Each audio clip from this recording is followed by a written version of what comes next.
നിങ്ങൾ അളവിലും തൂക്കത്തിലും കൃത്രിമം കാണിക്കരുത്, കച്ചവടത്തിൽ വഞ്ചന കാണിക്കരുത്. അള്ളാഹു നിങ്ങളെ പരീക്ഷിക്കുമെന്ന് പറഞ്ഞപ്പോ കച്ചവടത്തിൽ വഞ്ചന കാണിച്ചതിന്റെ പേരിൽ, അളവും തൂക്കത്തിലും കൃത്രിമം കാണിച്ചതിന്റെ പേര് അള്ളാഹു സുബ്ഹാനഹു വ തആല കൽമഴ കൊണ്ട് അവരെ നശിപ്പിച്ച് കളഞ്ഞെങ്കിൽ, എന്റെ സഹോദരങ്ങളെ, നമ്മുടെ എവിടെയൊക്കെയാണ് കല്ലിന്റെ മഴ പെയ്യേണ്ടത്? എവിടെയൊക്കെയാണ് വഞ്ചന നടക്കുന്നത്? ഇന്ന് ലോകത്ത് മുഴുവനും നടക്കുന്നത് വഞ്ചനയാണ്, വഞ്ചനയാണ്, വഞ്ചനയാണ്. അള്ളാഹു ഒരു സമൂഹത്തെ തകർത്തത് അതിനു വേണ്ടിയാ. രണ്ടാമത് ബഹുമാനപ്പെട്ട ദാവൂദ് നബി അലൈഹിസ്സലാത്തു വസ്സലാമിന്റെ സമൂഹത്തെ അള്ളാഹു തകർത്തതെന്താ? ഒന്ന് രണ്ട് ഉദാഹരണങ്ങൾ ഞങ്ങൾ പറഞ്ഞുകൊള്ളട്ടെയോ? ദാവൂദ് നബിയുടെ സമൂഹത്തോട് അള്ളാഹു പറഞ്ഞു, ലാ തഅദൂ ഫിസ്സബ്ത്. അവര് മീൻപിടുത്തക്കാരായിരുന്നു. അള്ളാഹു പറഞ്ഞു, ശനിയാഴ്ച ദിവസം നിങ്ങൾ മീൻ പിടിക്കാൻ പോകരുത്. അവരുടെ ജുമുഅ ദിവസം ശനിയാഴ്ച ദിവസമാണ്. അന്ന് നിങ്ങൾ നിസ്കാരത്തിന് വേണ്ടി ഹാജരാകണം. അന്ന് നിങ്ങൾ മീൻ പിടിക്കാൻ പാടില്ല. അന്ന് നിങ്ങൾക്ക് അല്ലാഹുവിന്റെ മുമ്പിൽ ഇബാദത്ത് ചെയ്യേണ്ട ദിവസമാ. സഹോദരങ്ങളെ, സഹോദരങ്ങളെ, ജുമുഅ നമസ്കാരത്തോട് പറഞ്ഞത്, ജുമുഅ നമസ്കാരത്തോട് പറഞ്ഞത്, ആ ജുമുഅ നമസ്കാരത്തെ തള്ളിക്കളഞ്ഞതിന്റെ പേരില് അല്ലാഹു സുബ്ഹാനഹു വ തആല അവരോട് പറഞ്ഞതെന്താ? അവര് ജുമുഅക്ക് പള്ളിക്ക് പോകാത്തതിന്റെ പേരില് അവരോട് പറഞ്ഞു, കുല്ലാലഹും കൂനൂ ഖിറദത്തൻ ഖാസിഈൻ. നിങ്ങൾ കുരങ്ങന്മാരായിട്ട് കോലം മറിക്കുക. വെള്ളിയാഴ്ച പള്ളിയിൽ പോകാത്തവന് അല്ലാഹു കുരങ്ങന്മാരായി കോലം മറിച്ചാൽ, മുൻകഴിഞ്ഞു പോയ സമൂഹത്തോട് ചെയ്തതുപോലെ ചെയ്തു പോയാൽ, സഹോദരങ്ങളെ, നമ്മുടെ സമൂഹത്തിന്റെ അവസ്ഥ എന്താ? അവസ്ഥ എന്താ? വെള്ളിയാഴ്ച പള്ളിയിൽ പോകാത്തവനെ ദാവൂദ് നബി അലൈഹി സ്വലാത്തു വസ്സലാമിന്റെ സമൂഹത്തോട് അല്ലാഹു പറഞ്ഞു, ലാ തഅദൂ ബിസ്സബ്തി. നിങ്ങൾ ശനിയാഴ്ച മീൻ പിടിക്കരുത്. അന്ന് പള്ളിയിൽ പോകണം, അന്ന് പള്ളിയിൽ പോകണം. അവര് പോയില്ല. അല്ലാഹു പറഞ്ഞു, നിങ്ങൾ കുരങ്ങായിക്കോ. നമ്മുടെ സമൂഹത്തിന് അങ്ങനെ ഒരു അദാബ് ബാധകമായിരുന്നെങ്കിൽ വെള്ളിയാഴ്ച എത്ര കുരങ്ങന്മാരെ കണ്ടന പള്ളിക്ക് വെളിയിൽ? ഏതാനും ഇതൊരു നിയമം ബാധകമായിരുന്നെങ്കിലോ? എന്റെ പ്രിയപ്പെട്ട സഹോദരൻ, ഇതൊക്കെ പഠിക്കണ്ടേ? ഇത് ഖുർആനല്ലേ? ഈ ഖുർആൻ വായിക്കണ്ടേ? ഖുർആൻ പഠിക്കണ്ടേ? അള്ളാഹു മനസ്സിലാക്കാൻ തൗഫീഖ് നൽകട്ടെ. ഞാൻ ഈ പറയുന്ന മുഴുവനും ഖുർആനാണ്. സമൂദ് ഗോത്രത്തെ അള്ളാഹു നശിപ്പിക്കാൻ അവര് ചെയ്ത പാപം എന്താ? അവര് വ്യഭിചരിച്ചുകൊണ്ടാണോ? ആണോ? അവര് കള്ളു കുടിച്ചുകൊണ്ടാണോ? അവര് പലിശ മേടിച്ചുകൊണ്ടാണോ? സമൂദ് ഗോത്രം ചെയ്ത പാപം എന്താ? ആ പാപം ഇന്ന് 1000 വട്ടം ഇരട്ടിയായിട്ട് നമ്മൾ ചെയ്യുന്നുണ്ട്. അള്ളാഹ് നമ്മളെ നശിപ്പിക്കാത്തത് എന്താ? അതിന് 2 കാരണമുണ്ട്. അത് ഇൻഷാ അല്ലാഹ് ഞാൻ പറയാം. ഖുർആൻ എന്ത് പറയുന്നു? അള്ളാഹ് നമ്മളോട് ഈ കരുണ കാണിക്കുന്ന എന്തിന്റെ പേരിലാ? അതെന്തുകൊണ്ടാണെന്ന് ഇൻഷാ അല്ലാഹ് ഖുർആൻ പറയുന്നുണ്ട്. ഞാൻ പറയാം. ജപ്പാനിൽ കുലുങ്ങിയ ഭൂമി എവിടെയും കുലുങ്ങാൻ പാടില്ലേ? ഞാൻ പറയട്ടെ, പറഞ്ഞാൽ നിങ്ങൾ എന്നെ കോപിക്കുവോ? സമൂദ് ഗോത്രത്തെ നശിപ്പിക്കാനുള്ള കാരണം ഏറ്റവും കൂടുതൽ ചെയ്യുന്നത് തിരുവനന്തപുരംകാരും എറണാകുളംകാരുമാണ്. പക്ഷെ ഞാൻ പറയുന്നത് ഖുർആനാണ്. ആ ഖുർആൻ പറയുമ്പോൾ നിങ്ങൾക്ക് ആർക്കും കോപം ഉണ്ടാവാൻ പാടില്ല. ഇത് സത്യമാണ്, ഹക്കാണ്. പറഞ്ഞില്ലെങ്കിൽ അള്ളാഹ് എന്നോട് ചോദിക്കും. ഞാൻ ഇന്നലെ തന്നെ പറഞ്ഞല്ലോ, വായിക്കേണ്ടത് ഏതാണ്? ഖുർആനാണ് വായിക്കേണ്ടത്. ആ വായനയിലൂടെ ഇത് പഠിക്കണം. ഇത് ലോകത്തോട് പറഞ്ഞു കൊടുക്കണം. അള്ളാഹു സമൂദ് ഗോത്രത്തെ നശിപ്പിച്ച് എന്തിനാന്നറിയോ? واذكروا إذ جعلكم خلفاء من بعد عاد وبوأكم في الأرض تتخذون من سهولها قصورا وتنحتون من الجبال بيوتا فاذكروا آلاء الله ولا تعثوا في الأرض مفسدين. അല്ലാഹുവിന്റെ ഖുർആൻ പറയുന്നു, ആദ് ഗോത്രത്തിന് ശേഷം സമൂദ് ഗോത്രമേ, നിങ്ങൾക്ക് ഞാൻ ഭൂമി വിരിച്ചു തന്നതല്ലേ? നിങ്ങൾ ചെയ്തതെന്താ? അവർ ഈ ഭൂമിയിൽ മരണമുണ്ടെന്നോർക്കാട്, മരണത്തിന് ശേഷം ഖബറിൽ കിടക്കേണ്ടതാണെന്നോർക്കാട് അമ്പര ചുംബികളായ വീടുകൾ അവർ കെട്ടിപ്പൊക്കിയപ്പോ അല്ലാഹ് പറയുന്ന അവര് ചെയ്ത തെറ്റെന്താ? തത്തഖിദൂന മിൻ സുഹൂലിഹാ ഖുസൂറാ. മരണത്തെ ഭയമില്ലാതെ, മരണത്തിന്റെ ചിന്തയില്ലാതെ അവര് ഫ്ളാറ്റുകൾ കെട്ടിപ്പൊക്കാൻ തുടങ്ങിയപ്പോ അള്ളാഹ് പറഞ്ഞത് ഖുസൂറ, ഫ്ളാറ്റുകൾ എന്നാണ്.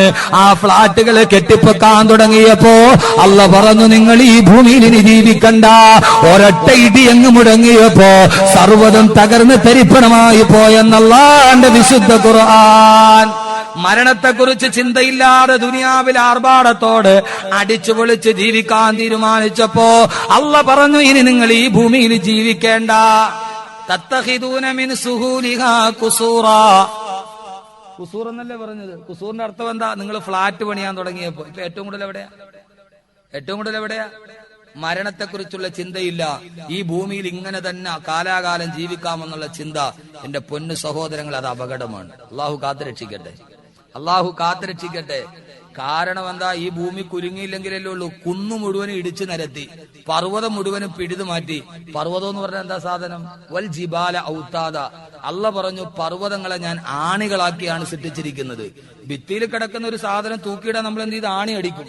ആണി ഊരിയ എന്തുമായിട്ട്? ഇനിയിപ്പോ ബുഹാരി ഒന്നും ഓതണ്ടല്ലോ, തിരുമതി ഒന്നും. ആണി ഊരിയാല് ഈ സാധനം താഴോട്ട് വീഴും, ഇല്ലേ? അള്ള പറഞ്ഞു, ഭൂമിയിൽ പർവ്വതം എന്ന് പറഞ്ഞാൽ സൂറത്തുൽ വൽ ജിബാല ഔതാദ, പർവ്വതത്തെ ഞാൻ വെച്ചിരിക്കുന്നത് ഭൂമിക്ക് ആണിയായിട്ടാണ്. നമുക്ക് എല്ലാവർക്കും അറിയാം, ഒരു സാധനം വെള്ളത്തിന്റെ മുകളിൽ കിടക്കുന്ന ഒരു സാധനം ആടും. എപ്പോഴും വെള്ളം ആടുമ്പോ സാധനം ആടും മുകളിൽ കിടക്കുന്നു. ഈ ഭൂമി വെള്ളത്തിന്റെ മുകളിലാണ് കിടക്കുന്നത്. സയൻസ് പഠിക്കുന്ന ഏത് കുട്ടികൾക്കും അറിയാം, ഭൂമി വെള്ളത്തിന്റെ മുകളിലാണ് കിടക്കുന്നത്. വെള്ളത്തിന്റെ മുകളിൽ നിൽക്കുന്ന ഒരു സാധനം ആടിക്കൊണ്ടേയിരിക്കും. അതൊരു പൊതു നിയമമാണ്. അപ്പൊ ഈ ഭൂമി വെള്ളത്തിന്റെ മുകളിലാണ് കിടക്കുന്നത്. വെള്ളത്തിന്റെ മുകളിൽ കിടക്കുന്ന ഭൂമിയെ ഉറപ്പിച്ചു നിർത്താനാണ് ഞാൻ പർവ്വതം കൊണ്ട് ആണിയടിച്ചത്. ഭൂമിയുടെ മുകളിലേക്ക് പർവ്വതം എത്രയുണ്ടോ അത്രയും തന്നെ ഭൂമിയുടെ താഴേക്കുമുണ്ട്. ഹിമാലയ പർവ്വതം 4488 മീറ്ററാണ് ഹിമാലയ പർവ്വതം. അത് എത്രയും മുകളിലുണ്ടോ അത്രയും തന്നെ താഴോട്ടുണ്ടാവും. അതുകൊണ്ട് ഭൂമിയെ ബാലൻസ് ചെയ്യുന്ന പർവ്വതമാണ്. ആ പർവ്വതത്തെ മുഴുവനും നിങ്ങൾ ഇടിച്ചു നിരത്തിയിട്ട് നിങ്ങൾ വലിയ ഫ്ലാറ്റ് പണിതാ, പിന്നെ ഈ ഭൂമി ആടൂലേ? ഈ ഭൂമി കുലുങ്ങൂലേ? അള്ള പറഞ്ഞു, ഫദ്കുറു ആലാ അല്ലാ, അള്ളാഹുവിന്റെ അനുഗ്രഹത്തെ നിങ്ങൾ വിസ്മരിക്കാൻ പാടില്ല.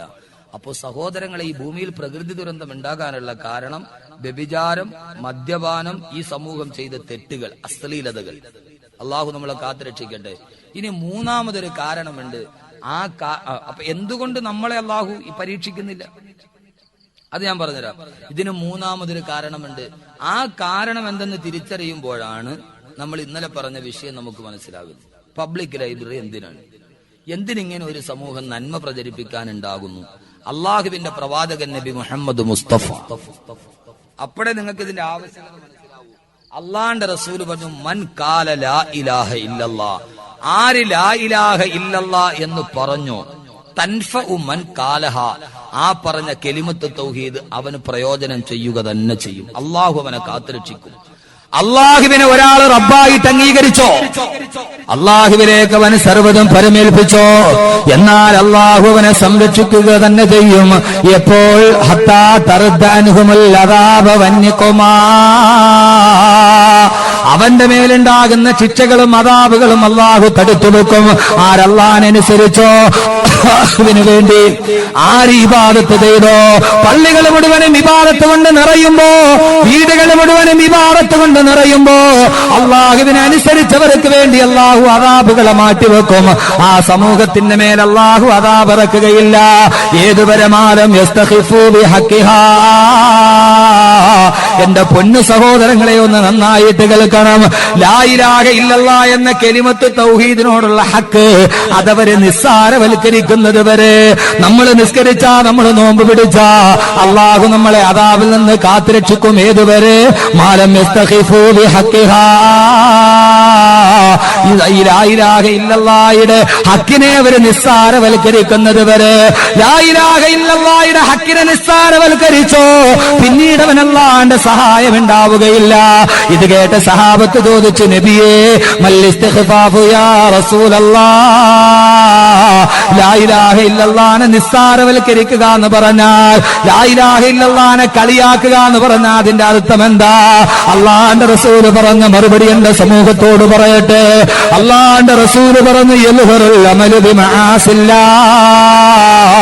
നാട് മുഴുവനും അള്ളാഹ് കിട്ടപ്പെടാത്ത പ്രവർത്തനങ്ങൾ അരങ്ങേറുന്നു. മദ്യപാനം അധികരിക്കുന്നു, വ്യഭിചാരം അധികരിക്കുന്നു, തോന്നിവാസങ്ങൾ അധികരിക്കുന്നു, ലോട്ടറി എടുക്കുന്നവരുടെ അളവ് ഈ മഹല്ലിൽ വർദ്ധിച്ചു വരുന്നു.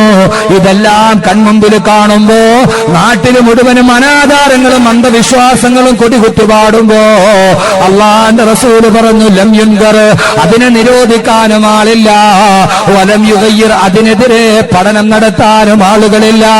നാട് മുഴുവനും അനാശാസ്യങ്ങൾ പെരുകുമ്പോ, നാട് മുഴുവനും അന്ധവിശ്വാസങ്ങൾ പെരുകുമ്പോ നാട് മുഴുവനും അല്ലാഹ് ഇഷ്ടപ്പെടാത്ത വ്യഭിചാരങ്ങൾ അരങ്ങേറുമ്പോ, സഹോദരിമാര് വഴിതെറ്റിപ്പോകുമ്പോ, ചെറുപ്പക്കാര് വഴിതെറ്റിപ്പോകുമ്പോ, ഇതെല്ലാം കണ്ടിട്ടും നിസ്സംഗതയോടെ നോക്കി നിന്ന